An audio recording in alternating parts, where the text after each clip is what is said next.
घर के ढेरों पुराने या ख़राब जूते आप मिनटों में सिलाई मशीन से किस तरह से चमका सकते हैं, जिससे यकीन करें आपका 1 रुपया भी नहीं लगेगा और आपके जूते इस तरह चमकाएंगे जैसे अभी अभी आप बाज़ार से ख़रीद कर लाए हों। जूते छोटे हों या बड़े, कितने भी पुराने आपके जूते क्यों ख़राब ना हो गए हों, आपने सब निकाल कर नए जैसे चमका देने हैं शीशे की तरह। सिलाई मशीन से जूते चमकाने का ये जुगाड़ मैं आपके लिए ले आई हूँ। बिस्मिल्लाहिर्रहमानिर्रहीम, अस्सलाम वालेकुम, welcome back to my channel. क्या हाल चाल है? उम्मीद करती हूँ आप सब खैरियत से होंगे। तो चलिए वीडियो की तरफ चलते हैं टाइम ज़ाया किए बगैर और अपने जुगाड़ू आइडियाज़ आपके साथ शेयर करते हैं। टिप्स नंबर 1 में हम बात करेंगे सिटिल और बॉबिन की। जब भी हम सिलाई कर रहे होते हैं तो सिलाई ठीक से सही नहीं आ रही होती है। नीचे की सिलाई जो है दानेदार आ रही होती है या ख़राब होती है या एक जगह धागों का झुंड बन जाता है और समझ नहीं आता कि हम इसे किस तरह से ठीक करें। हम इसे ठीक करने के लिए मशीन वाले के पास भेज देते हैं जो बहुत ज़्यादा पैसे चार्ज करता है। हमने बस इस तरह से पुराना कोई भी टूथब्रश लेना है जो हमारे यूज़ में ना। हमने इस तरह से सिटिल और बॉबिन दोनों की अच्छा तरह से सफाई करनी है, क्योंकि बाज़ टाइम पे इनमें कचरा चला जाता है, धूल मिट्टी चली जाती है या धागा फंस जाता है जाके, जिसकी वजह से हमारी सिलाई सही नहीं आ रही होती है। मशीन जो है धागा ठीक तरीके से नहीं खींच पाती है और ये बॉबिन और सिटिल जो है ठीक तरह से धागा आगे ट्रांसफ़र नहीं करेगी तो मशीन किस तरह से सही चलेगी। तो इसके लिए हमने दोनों चीज़ों को सही करना लाजमी ज़रूरी है। और इस तरह से सिटिल के ऊपर जो ये छोटा सा नट लगा हुआ होता है ये बाज़ टाइम पे लूज़ हो जाता है, तो हमने बॉबिन की ही मदद से किस तरह से इसे टाइट करना है। एक तो टिप हो गई कि हमने सफाई किस तरह से की है, और दूसरा हो गया कि इसका नट हम किस तरह से टाइट करेंगे। जब नट ढीला होता है, लूज़ हो जाता है ज़्यादा सिलाई करने की वजह से, जब भी धागा सही मशीन नहीं खींचती है, जिसकी वजह से हमारी सिलाई ठीक तरह नहीं आ रही होती है। बस आपने इस तरह से बॉबिन की मदद से ही नट को जो है टाइट कर लेना है और हमारी जो सिटिल बॉबिन है ये बिल्कुल ठीक हो जाएगी और सिलाई बिल्कुल ठीक देगी। आई होप कि ये जुगाड़ आपके काम में आएगा। टिप नंबर 2 में हम बात करेंगे इस बूट की, जिस जगह से हम मशीन की सिलाई करते हैं। बाज़ टाइम पे ये भी ठीक नहीं चल रहा होता है, ठीक तरह से कपड़ा नहीं खींचता है और एक ही जगह कपड़ा ज़्यादातर जमा कर देता है। तो आपने इसकी भी अच्छी तरह से सफाई करनी है उसी ब्रश से जिस ब्रश से हमने बॉबिन और सिटिल साफ़ की थी। बस आपने इसकी अच्छी तरह से सफाई करनी है और ये सही हो जाएगा।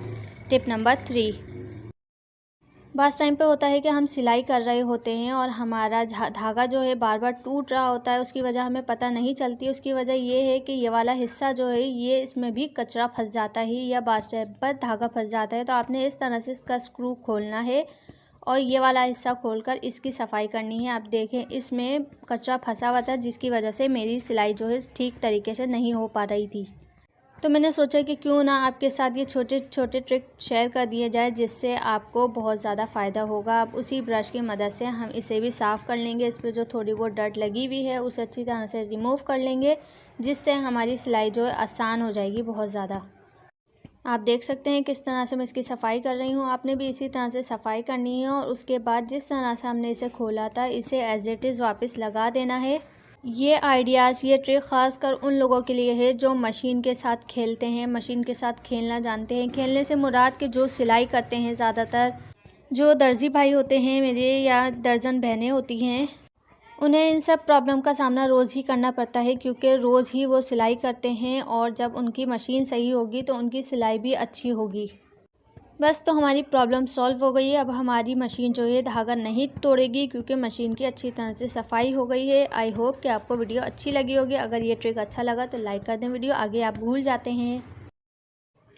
टिप नंबर 4 में हमारी टिप है सुई से मुतालिक। जब भी हम मोटा कपड़ा सी रहे होते हैं तो सुई जो है आगे चलती नहीं है मोटे कपड़े पे सही तरीके से, या फिर जो मोती वाले कपड़े होते हैं उन पर भी सही तरीके से सुई नहीं चलती है, बार बार टूट जाती है। तो ऐसा ना हो और आपकी सिलाई आसानी से हो जाए, उसके लिए आपने वैसलीन लेनी है और इस तरह से जिस तरह से मैंने लगाई है आपने इस तरह से वैसलीन जो है सुई पर अच्छी तरह से लगा देनी है।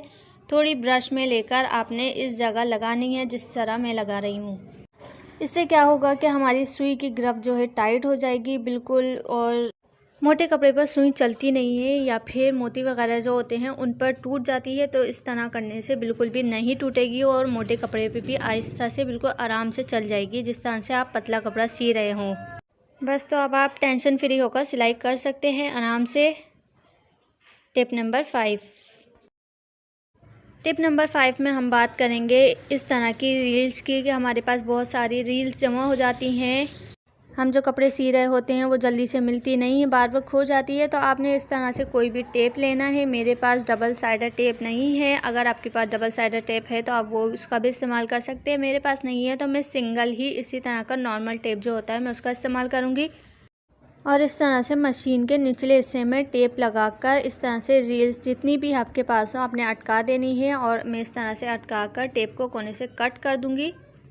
बस तो हमारी रील्स अब आसानी से मिल जाएंगी। हमें रील्स के लिए इधर उधर ढूंढने की ज़रूरत नहीं है। आपने इस तरह से रील्स को मशीन के निचले हिस्से में अटकाना है और अपने टाइम को बचाना है। अगर जुगाड़ी टिप्स अच्छा लगा हो तो लाइक कर दें।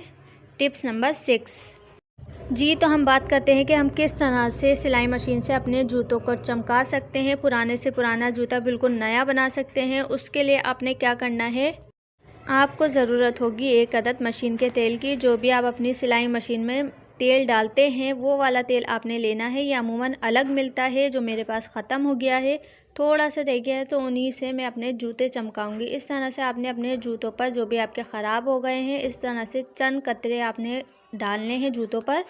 आप देख सकते हैं कितनी कम क्वांटिटी में मैंने तेल डाला है। बिल्कुल हल्का हल्का लगाकर आपने इस तरह से डालना है। और कोई भी पुराने कपड़े की मदद से आपने अच्छी तरह से जूतों को पॉलिश कर देना है।